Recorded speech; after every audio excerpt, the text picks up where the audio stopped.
Sunday breakfast, 3rd of September. Hello.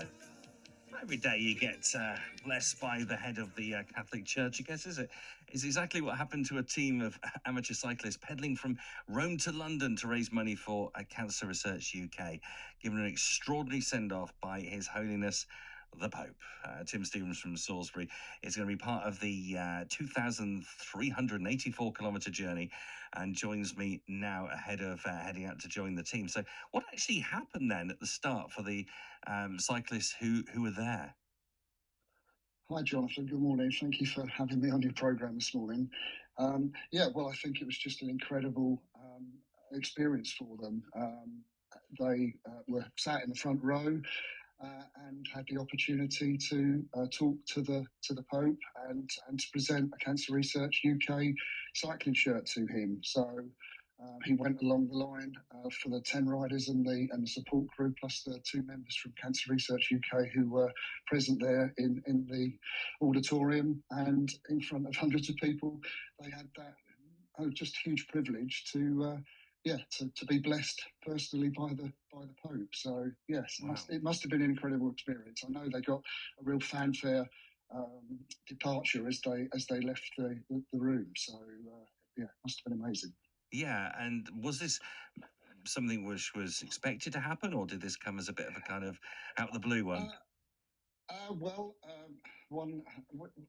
Inspired Living is a charity set on in 2010. It's run by a committee. We fully fund all of our own rides, so that all donations that go to Cancer Research go completely to Cancer Research UK.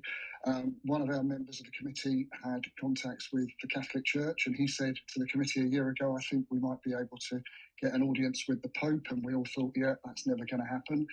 And 12 months later, that miracle happened. And yes, just an incredible situation. Andrew Gibson, who did all of that, worked really hard all through the last 12 months to make that happen. So yeah, quite an incredible thing. So what is this challenge that's happening, and what's the current situation with where they've got to, that kind of thing?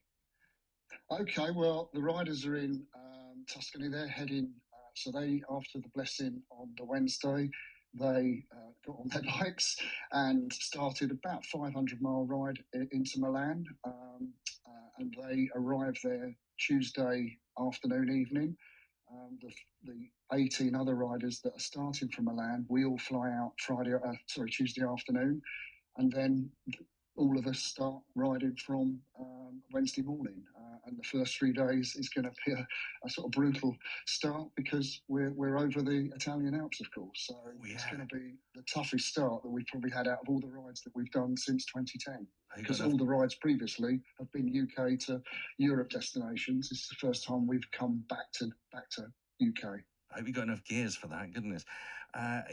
Do you then go all the way back to London on that stretch? Yes, we come back into Caen, get the overnight ferry on Friday the 15th of September, and then we arrive in Portsmouth around 7 o'clock, Saturday 16th of September.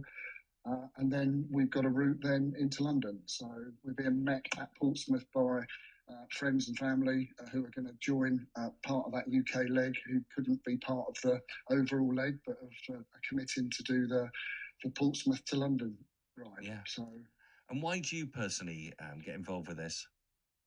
I've got a number of personal reasons. My wife Heather was diagnosed with breast cancer in 1997. She had lumpectomy and radiotherapy then, and through the next 2 years underwent a number of regular checkups.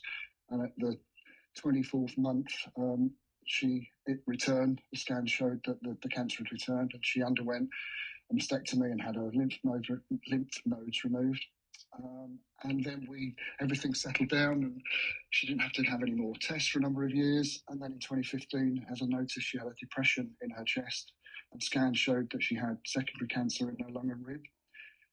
And subsequently, she's been on hormone treatment, drugs to manage that condition. So she's my inspiration, to be honest, Jonathan, and an inspiration to her family and friends. She lives a normal life. She makes no fuss.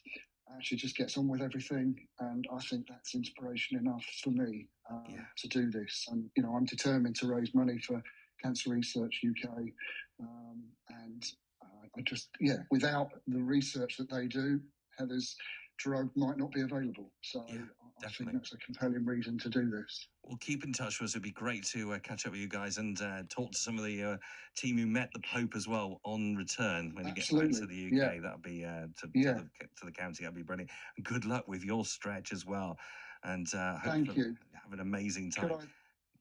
Could I just reach out to anybody that feels compelled to donate to our charity? That, just to remind everybody, we riders pay for all our own costs, so the donations all go to Cancer Research UK. Brilliant. If you Google search Inspired Living for cancer, it takes you directly to the Inspired Living website. So please, if you can, that would be lovely. Any donations would be extremely welcome. So Tim, thank you for joining us, and good luck on the ride there. Goodness. BBC Radio Wilts. Blessed by the Pope.